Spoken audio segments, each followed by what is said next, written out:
Hello, this is Ryan Kingsign. Today we're going to be looking at projecting photo reference onto your 3D model using ZBrush's Projection Master and Z-scripts created by Marcus Civis called Image Plane and Texture Library. To load Texture Library, you go to the Texture palette down to the Texture Library submenu and click Load Textures. This will open up a browser. You select the image that you want.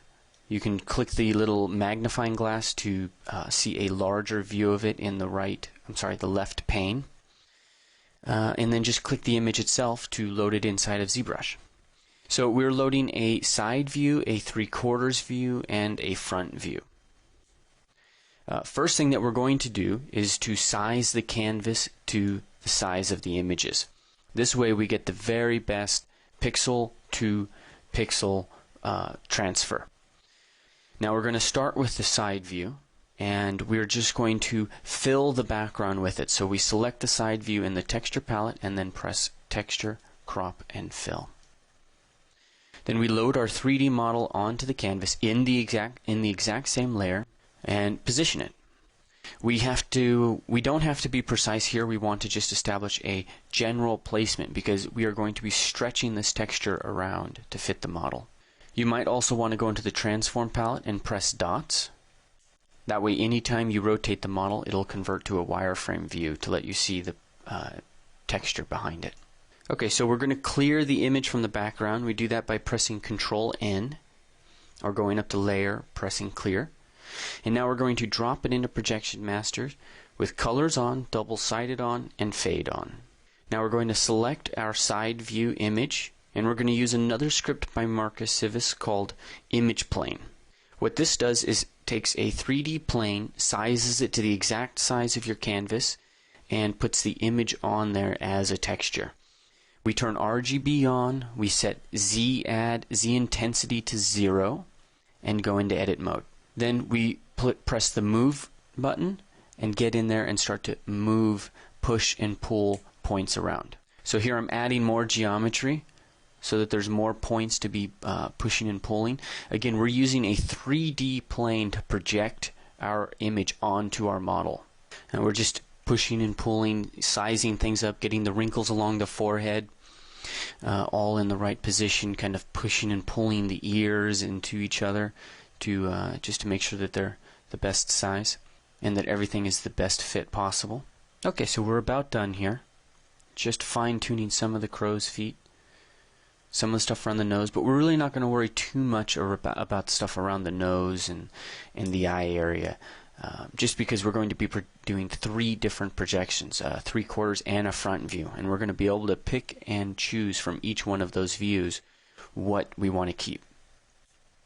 Alright, now we're going to pick this up from Projection Master, make sure double-sided is on, and we're ready to go. There we go. So we've got a cleanly projected image, projected all the way across so that both sides get it. Okay, and now we're going to project the 3/4 view. Before we do that, we're going to clone our texture. This way we will have 3 different textures that we can take into Photoshop and choose what we want to keep from each one. Alright, so select the 3/4 image, say Crop and Fill. Reselect the cloned texture. Draw the model on the canvas. Position it. And again, we just have to be roughly placing it here because we're going to push and pull the texture into place. Alright, press Control-N to clear the canvas.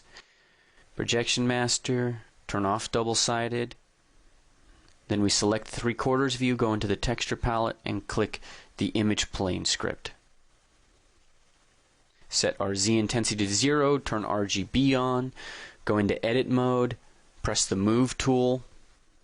Now, when the plane turns into a wireframe view and starts to rotate, that's because I haven't selected one of the vertices.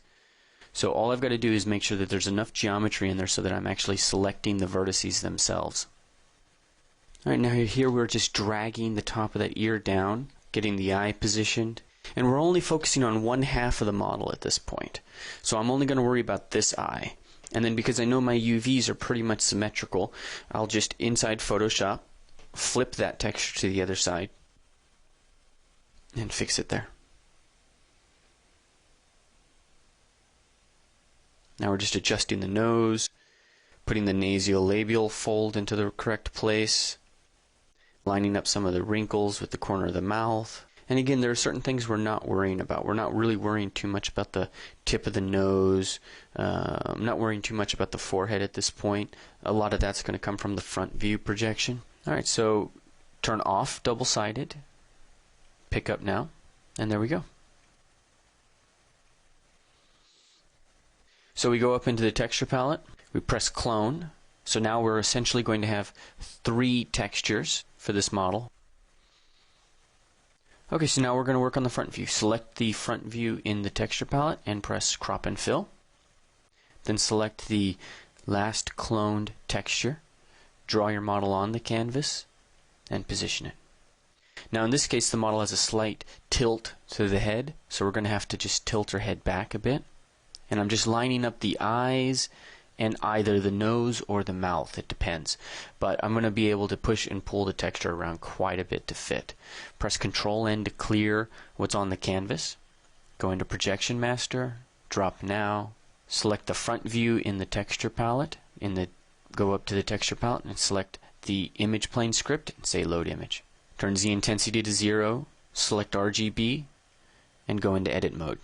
Press Move, and now you can push and pull the texture around to fit.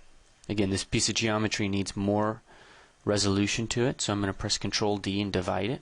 There we go. So it's a little bit more to be pushing and pulling on, and you can see I can really just make major changes to this texture or subtle changes. I'm going to push the eyebrows up a bit, then I'm going to create a smaller brush and go in and start to pull the eyes back down, pull the nose in, make sure the lips line up. Turning off symmetry here just so I can fix things. The model's not 100% symmetrical.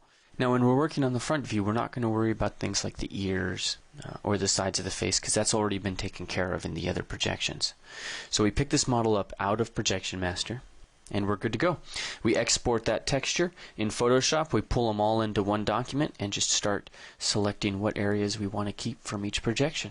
So thank you so much for listening and happy pixeling.